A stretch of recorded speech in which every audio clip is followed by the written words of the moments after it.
சாம்பார் வைக்கிறதுக்கு இப்போ சாம்பார் வைக்க போகிறோம். மதியம் லஞ்சுக்கு உள்ள சாம்பார் இது. மதியத்துக்கு உள்ள சாம்பார்.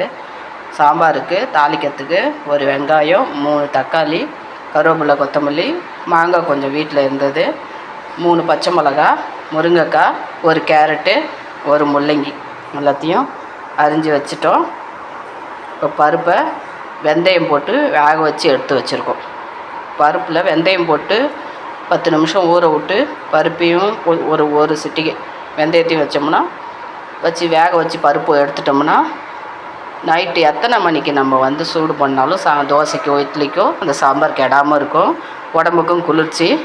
அதேமாரி செஞ்சு பாருங்கள். பருப்பில் ஒரு சிட்டிகை ஒரு சின்ன ஸ்பூனு பாதி கொஞ்சம் கசக்கும் ரொம்ப போட்டால் வெந்தயம் ஒரு கொஞ்சமாக போட்டுக்கோங்க. உங்களுக்கு எப்படி இருக்கோ அதுமாரி ஒரு 1/4 ஸ்பூன் கூட வெந்தயம் போட்டு மஞ்சத்தூள் போட்டு வேக வச்சு பாருங்கள். நல்லெண்ணெய் ஊற்றிட்டு லைட்டாக நல்லாயிருக்கும். சாம்பார் கெட்டு போகாது. நைட்டு வரைக்கும் அப்படியே இருக்கும். இப்போது சாம்பாருக்குள்ள பருப்பு 100 பருப்பு போட்டிருக்கோம். கொஞ்சம் வெந்தயம் போட்டிருக்கோம். வேக வச்சாச்சு. இப்போ சாம்பார் தாளிக்கலாம்.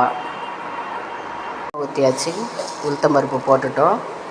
உளுத்தம்பருப்பு கொஞ்சம் செவந்தோடனே கடுகு போட்டுப்போம். கடுகு போட்டாச்சு. கடுகு வெடிக்கட்டும். இப்போது கடுகு வெடிச்சிட்ருக்கு.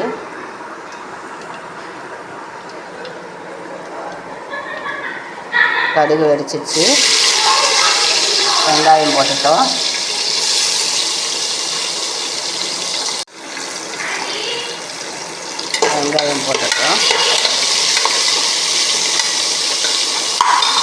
வெங்காயம் வதங்கிடுச்சு.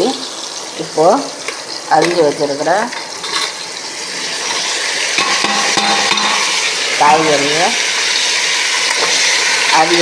காய்கறியை கொட்டிட்டோம். எல்லாமே எண்ணெயில் போட்டு நல்லா வதக்கிடலாம். நல்லாயிருக்கும். வாசனையாக இருக்கும். வெங்காயம் பாதி செவந்தோன்னே இந்தமாரி செஞ்சு பாருங்கள். கொட்டி நல்லா எண்ணெயில் வந்துடும். கலரும் மாறாது. பச்சைன்னு இருக்கும் கலரு. இப்போது பெருங்காயத்தூள் போட போகிறோம். பெருங்காயத்தூள் போட்டோம். அடுத்தது சாம்பார் பொடி போட்டோம்.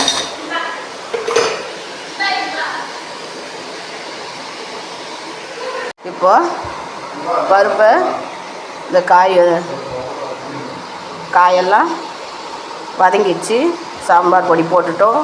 சாதா மிளகாத்தூள் கலந்த மிளகாத்தூள் 1/2 ஸ்பூன் போட்டுட்டோம். பருப்பு வேக வச்சு எடுத்து வச்சுருக்க பருப்பை ஊற்றிட்டோம். இப்போது தண்ணி ஊற்றக்கூடாது. தண்ணி ஊற்றினா பருப்பு கரையாது. அதனால் தண்ணி ஊற்றாமல் நல்லா கலக்கிட்டு கொஞ்சம் நேரம் கொதிக்க விட்டுட்டு அதுக்கப்புறம் உங்களுக்கு தேவையான தண்ணி ஊற்றிக்கலாம். புளி கொஞ்சமாக புளிப்புக்கு ஏற்ற மாரி புளி போட்டுக்கலாம். புளி ஊற வச்சு கடைசி இறக்குறதுக்கு 10 நிமிஷத்துக்கு முன்னாடி இப்போ கொதிச்சிச்சு. இப்போது தேவையான தண்ணி ஊற்றிட்டோம். சாம்பார் தாளிச்சிட்டோம். கடைசியாக இறக்கிறதுக்கு ஒரு 10 நிமிஷம் 5 நிமிஷத்துக்கு முன்னாடி கொஞ்சமாக புளி கரைசல் ஊற்றி இறக்கிடலாம். கொதித்து முடிஞ்சோடனே புளி ஊற்றிக்கலாம். சாம்பார் கொதிச்சிச்சு. காயெல்லாம் வந்துடுச்சு பாருங்கள். இதேமாரி செஞ்சு பாருங்கள். லைக் பண்ணுங்கள், சப்ஸ்கிரைப் பண்ணுங்கள், வீடியோ பாருங்கள். இதேமாரி செஞ்சு பாருங்கள். சாம்பார் சூப்பராக இருக்கும். இப்போ புளி கரைச்சி வச்சுருக்கோம். இப்போ இறக்கிறதுக்கு ஒரு 10 நிமிஷத்துக்கு முன்னாடி புளி கரைசலை ஊற்றிட்டோம். Lunch sambar ready. இதேமாரி செஞ்சு பாருங்கள். லஞ்சுக்கு தேவையான சாம்பார் ரெடி பண்ணிட்டோம். நீங்களும் இதுமாரி செஞ்சு பாருங்கள். லைக் பண்ணுங்கள்.